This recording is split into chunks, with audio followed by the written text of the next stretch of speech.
2-minute warning.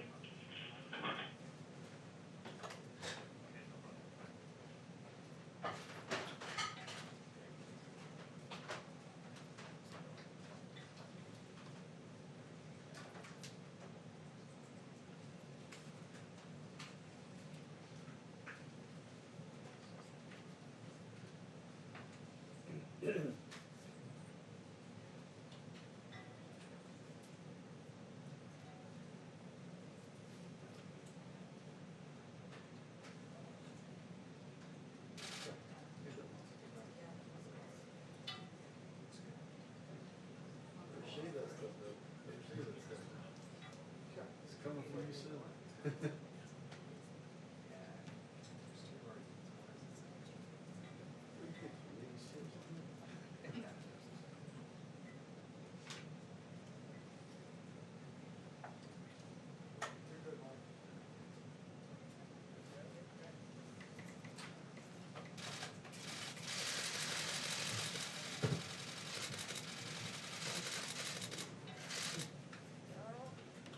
Put that one more time.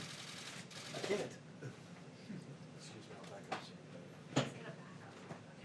Sorry. No problem. Excuse me.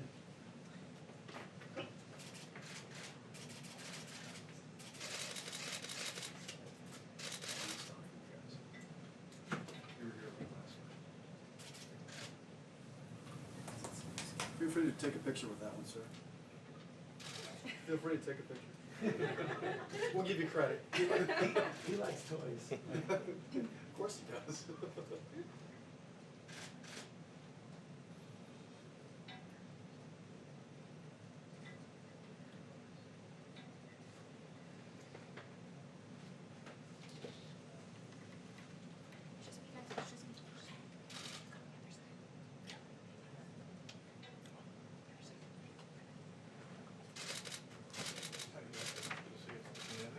Yes, sir. Contacts one.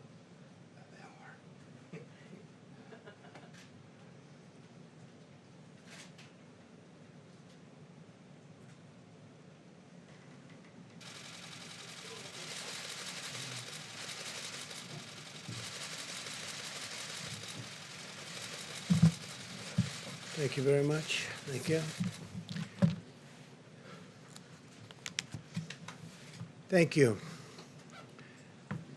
This is a holy week when religious believers across the nation will observe Passover, Good Friday, and Easter. Millions of Jewish families begin Passover at sundown tonight, a sacred, unbroken tradition that traces back to the ancient land of Egypt.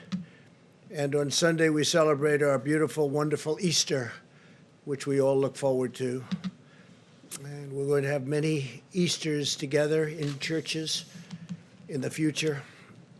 We're getting closer. You see the numbers. We're getting much closer to getting our country back to the way it was. We have now an extra 2 countries that have been attacked, 184. They're being attacked as we speak, but we'll all win. At some point, we're going to all win. We're going to do it sooner than people think. Earlier today, I spoke with 10,000 of America's faith leaders to thank them for raising the spirits of our people during these very difficult days. While we may be physically apart, we can use this time to pray, to reflect, and to focus on our personal relationship with God. I also spoke with more than 3,000 mayors, county commissioners, and state and tribal leaders to provide an update on our administration's ongoing drive to beat the virus, to crush the virus, and that's happening. It's happening, I think, if you look a little bit more quickly than people thought, maybe a lot more quickly, I hope. And it's something that all over the world we're watching, but people are watching us and seeing what we're doing, and they're very impressed. We're dealing with many countries right now, many countries, and we're giving them whatever information we're able to glean. I just spoke with the representatives of the UK, and I think that their great prime minister is doing much better today, or at least better. But certainly he's had a tough bout, and He's still going through a tough time, but he seems to be doing better, and that's good. And we send our regards to Boris and his family and his friends, all of the people that really love him. He's become a very popular, before this happened, became a very popular prime minister. He's doing an excellent job. He loves their country. He loves our country. So we appreciate everything he's done, and hopefully he's going to be okay. Speaking of great people and people that have done a fantastic job, I have Secretary of State Mike Pompeo with us, and I'd like to ask Mike to say a few words, and then I think what we'll do, in order to get him back to the State Department, we'll take some questions, and we'll then go on with the rest of what I'm going to say. Then we'll take some questions after that, and then Vice President Pence will take over. So, Mike Pompeo, please. Thank you, Mr. President. Under the President's leadership, my team and I at the State Department are doing our part to protect the American people from the virus, and importantly, to get them home. As you know, when many countries shut down their rail lines, their buses, their infrastructure systems, the capacity to get out of those countries, they were trapped, they were stranded. The State Department swung into action. Since January 29th, we have now repatriated over 50,000 United States citizens back to their homes. From more than 90 countries, more than 490 flights back to the United States from all across the world. This worldwide scale of our repatriation efforts is without parallel in our lifetime. We are coordinating with foreign governments, militaries, airport authorities, medical units, transportation companies, hotels, you name it. We're working with them to make sure the American people get back to be with their families. You can see behind me the map of the flights that we have brought back people from all across the world. Every day I get a chance to hear some of the remarkable stories from our team. Let me give you just a couple of examples. Our mission in Peru, working with the Peruvian military and police forces to send riverboats up the river to get citizens that were stranded deep inside the Amazon forest. Our mission in Nepal made sure that a woman who was running low on medication could get what she needed at a pharmacy before boarding an evacuation flight that brought her back here. In Honduras, after the government imposed very strict 24/7 curfew and closed airports, our embassy sprang into action for stranded Americans, thousands of them. A 3-year-old boy told one of our consular officers just before he boarded the flight, "Thank you for helping me get back home to my dad." Pretty neat. We've received similar messages from lots of people. They're proud to know that their country will not leave them stranded, and we're going to get them back home. One woman wrote, quote, "I was in tears when I received the email approving our flight back to the United States. God bless the United States of America." And another said, "I felt like I had allies there that actually treated me like a person or a family member, not just a number." The Repatriation Task Force, State Department, our consular officers have done great work. I want to thank our partners in the Department of Defense who have helped with some of these flights back home, and other government agencies, our sisters and brothers across the United States government and this administration that have helped get these people back. And then lastly, aside from our repatriation efforts, we continue to help countries around the world as well. We've got CDC officials helping these countries with expertise and all the things that these countries need to get their citizens safe and healthy and back so that we can get the economy all across the world, the global economy, back on its feet when this crisis is over.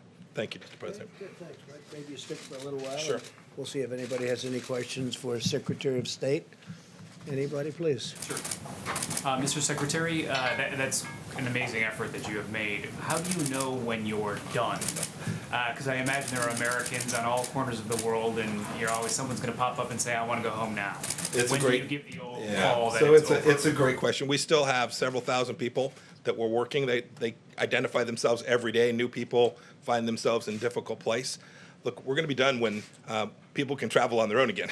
These people traveled abroad on vacations or with their church, and we're intending to get back on their own. We hope that day comes pretty soon where they don't have to rely on the State Department to get them back home. But know this, in the meantime, we're devoting all the resources we have to get them. They're often in difficult places. They're not in the capital near the airport, or the roads are closed. And so it's not just a matter of getting a flight down there. There's a lot of work that has to be done to coordinate, to make it all happen and get those people available so they're sitting there when the flight lands, they can get on the plane, and then we can get them back home. We still have several thousand. We're working on it. We chip away at that number every day. But new citizens go to the State Department website, identify themselves, and say, "I need a little bit of help in some way," and we do our best to get that to them just as quickly as we can. You'll keep it up indefinitely. We're going to keep it up as long as we have resources to do it, and there is a need. Yes, sir. Mr. Secretary, how many of these staffers have tested positive for coronavirus? Have they been tested, or are they going into quarantine? And what does this do to diplomatic efforts overseas if you're pulling 50,000 people out of national capitals, nation capitals all over the world? So the vast majority of these 50,000 weren't our officers. These were ordinary citizens who were there traveling for business or for commercial or for their trip of a lifetime. We've seen some of that in the cruise ships, but of course they're stranded all over the world. So our embassies, save for the one that is in Wuhan, which we did pull everybody out of, the rest of our facilities around the world are all open. We've had a handful of our folks now test positive. But we feel like we have a good handle on it, and we're doing everything we can to make sure that not just the State Department officials, but our Department of Defense colleagues that are working on these missions as well are doing so in a way that reduces risk to them and their well-being also. Yes, ma'am. Thank you so much. Do you feel like China withheld critical information from the United States, and will there be any consequences for that? You know, this is not the time for retribution, but it is still the time for clarity and transparency. We're still working on this problem set. There's still data that these good people need so that they can perform their analysis of how to both develop therapeutics and a vaccine and to understand where this virus is. So every country, China included, every country needs to be transparent about what's gone on in their country. They need to share that data. We share ours with the world so that the best scientists in the world can get to the right conclusions and bring this economy, this global economy, back to the place that we all want it to be as quickly as we can. Every country has that responsibility. It started in China, and so they had that special responsibility to get it right quickly and fast. Ask every country as we move forward in the days and weeks ahead, make sure we share that. Do it right, do it well. When we do, we'll get this thing back But on. early on, should they have shared their data sooner with the United States? Every country has an obligation to share that information accurately, timely, completely, transparently, and thoroughly, just as quickly as they can gather it. We'll leave for another time to evaluate how everyone did in that. Go ahead, Thank you, President Trump. And Secretary, I have a question. The World Health Organization has a fundraising drive for about $700 million for coronavirus resources. China has only donated $20 million. The United States actually has donated less. So do you feel that China should be giving more to this World Health Organization effort? And could you comment on the U.S. donation? Do you want to say something, Mr. Well, President? you could just say we held. At this point, we're reevaluating our funding with respect to the World Health Organization. Now, this is very consistent with what President Trump said since the beginning of his campaign. Organizations have to work. They have to deliver the outcomes for which they were intended. And we need to make sure that not only the World Health Organization, but every international organization, that we take taxpayer money and give it to them for the benefit of America. We need to make sure it's delivering on those taxpayer dollars. The World Health Organization is no different in that respect. They have to execute on the mission that they are designed to achieve. And we've seen, with respect to the World Health Organization, here we are. It hasn't accomplished what it was intended to deliver. President and Mr. Secretary, you said a handful of staffers have tested positive. Are they going to get the hydroxychloroquine treatment? Is that going to be made available to personnel overseas? I don't know the answer to that. But know that we'll deliver the best medical care every place we can. Some of them are in difficult places where there's not a lot of medical help. We've done our best to move that medical assistance forward to them in the field. Jeff?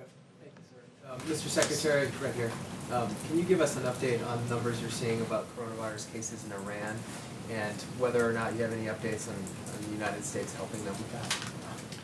So with respect to our assistance to Iran, we've offered from the first day we knew that the virus had struck the people of Iran, we offered humanitarian assistance. I regret that they chose not to take that. I've heard people talking about sanctions. The world should know there are no sanctions that prevent humanitarian assistance, medical supplies, pharmaceuticals from going to Iran. We offered American assistance. We've tried to help other countries get assistance in there as well. We've had some ability to do that. I don't have any better data than what you've seen publicly than I could share with you with respect to the extent of the virus inside of Iran. Thank you, Mr. Secretary. Are you allowing exports of medical supplies at this time, or what's the status of that? So you've seen, we're making sure that we have what we need for the American people, whether that's gloves. I'll let the Vice President talk to numbers on that. But at this point, what we are doing in terms of assistance is providing what most of these countries need to learn how to do surveillance themselves, to learn how to conduct tests themselves, to learn the things that can reduce the peak in their countries. Those are the kind of things. And we've been doing this, you should know. The United States has been incredibly generous. We have CDC officials like no other country in the world out helping these nations build out their healthcare, global epidemic healthcare infrastructure. It's good people like that you see sitting to my right that have been working on this all their life, all around the world, putting these countries in a place where they're better prepared for a virus like this one. Have any U.S. diplomats or U.S. officials contracted the virus as they've tried to rescue U.S. citizens abroad? Not that I'm aware of. Not that I'm aware of, but there's no doubt. I remember when we sent our team to get our officials and about 800 American citizens, non-government citizens that were living in Wuhan. I remember when we sent one of our first repatriation flights in there, we were very careful. We sent trained professionals in, but they were going into a very, very difficult, very fraught place. We were blessed. They all got back with no one having contracted the virus on that trip. I'm not aware of any of our officials that have had the virus attack them while they were performing their functions, trying to get people back. And we have a number of State Department officials who have COVID-19 now and are working their way through. In fact, we've had 3 fatalities of local employees, not U.S. direct hires, but local people who were working for the State Department and embassies around the world. We've had 3 fatalities so far.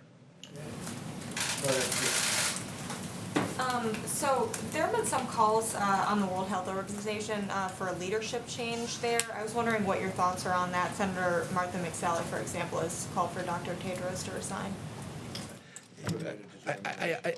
I don't want to look. This is not the time to be doing that kind of change. There'll be a lot of time to look back and see how the World Health Organization performed. In the meantime, what our task is to preserve and protect the American taxpayers, to make sure that our resources don't go to places that aren't going to deliver on behalf of the American people in the world. And President Trump and I are determined to do that. Okay, Just a quick follow-up. let's save it. Can we save it? Just a quick follow-up, sir, if I may, on He's China. a busy man. You said that China has a responsibility to get correct figures. How would you broadly characterize cooperation with China right now? There's lots of places we've been cooperating, right? They're providing us assistance where we need it. There are places on the ground now where we do have access to the data we need, and we're deeply appreciative of that. They've said they want to cooperate. We're completely prepared to cooperate with them. That cooperation means sharing data, being transparent, being upfront, allowing information to flow freely. That's our expectation, not just of China, though, of every country that is in this place today. We collectively have to work our way through this, and to do that, you have to have really good data. Okay? Thank Great. Mike. Thank you, Mr. President. Thank you all. Thank you, Mr. Vice President. Appreciate it. Thanks. Okay, thank you very much. Just a few days, we've delivered nearly 11 million N95 masks to hotspots around the country, as you know, including 6.6 million to New York and New Jersey, 1.8 million to Chicago, 1.7 million to Detroit, and 837,000 to New Orleans. I spoke with the governor of Louisiana a little while ago, and they're doing really pretty well, much better than they thought. They'll be using fewer beds. As you know, we built a hospital. We're about set to complete another hospital, and there's even a possibility they won't need it. That's what we discussed. To date, we've shipped out more than 8,000 ventilators, and we have almost 10,000 sitting there ready to go should we need them, and an additional 2,200 newly manufactured ventilators come online on Monday. We're going to be sending them to various locations just in case they need them. My administration's working with Philips to double their production of ventilators by May and ultimately quadruple production by later this year, high-quality ventilators. We're eliminating bureaucratic barriers to pave the way for Philips' major investments in American manufacturing sites and sales. This will help to ensure that our country can permanently produce enough ventilators in the future that we can do them by ourselves. We're going to have a big stockpile when we're finished, and we expect to be sending quite a few to other countries to help them after we're finished. And even now, a couple of countries are really, really in dire need, and it looks like our projections were right on ventilators. And some states that were thinking they would need thousands of more than they thought are now already taken care of, which we're very happy about. In addition, beginning in May, we'll be receiving almost 300 million new face masks. We're going to have masks of about 300 million. They'll be starting to be delivered in May and during the month of June. So we're ordering a big stockpile, and we're thinking about doing an extra 200 million should we need them, or for the stockpile. So we'll be in a position to have something incredible. So that'll be a total of 500 million masks. And today, 750,000 new protective gowns landed in Dallas, Texas, as a result of a partnership led by the federal government, DuPont and FedEx. And that's been a great partnership. That's worked very well. So we have 750,000 new protective gowns, and these are at a high level, very high quality. As American industry steps up to help, so are America's doctors and scientists. 10 drugs are now in clinical trials, and my administration is taking unprecedented actions to make new therapies and treatments available without delay. The doctors, the lab technicians, the companies, I spoke to them yesterday, I spoke again today. They are coming up with things that are, I hope, in the very near future are going to be very, very special, very important. Our national stockpile is now equipped with nearly 30 million hydroxychloroquine pills. So we're up to about 30 million. We're distributing them by the millions. You read about State Representative Karen Whitsett, who I very much appreciate her going public, but she was, I think, very, very much helped by this pill. She saw what I was saying on television. She thought she was in very bad shape. I don't want to go further than that, but you see her story, you know her story. She's a highly respected state rep from Michigan, and I think she did a great service, what she's done. She's in terrific shape. She looks fantastic, and she was very generous with her statements. In addition, the zithromycin and zinc, they say zinc. You should add zinc. Now, it's all has to be recommended by doctors, physicians, but they say zinc. I want to throw that out there because that's where they seem to be having the best result. So you add the zinc and the zithromycin, and it's been, we've had a lot of good stories, and we have almost 30 million doses, so we've got a lot. I want to thank Prime Minister Modi of India for allowing us to have what we requested from before the problem arose, and he was terrific. We'll remember it. Later today, the CDC will release further guidance to help ensure critical infrastructure workers can perform their jobs safely after potential exposure to the virus, and so they're working on that. The question was asked a little while ago about the World Health Organization, and as you know, they made a statement on January 14th, I guess it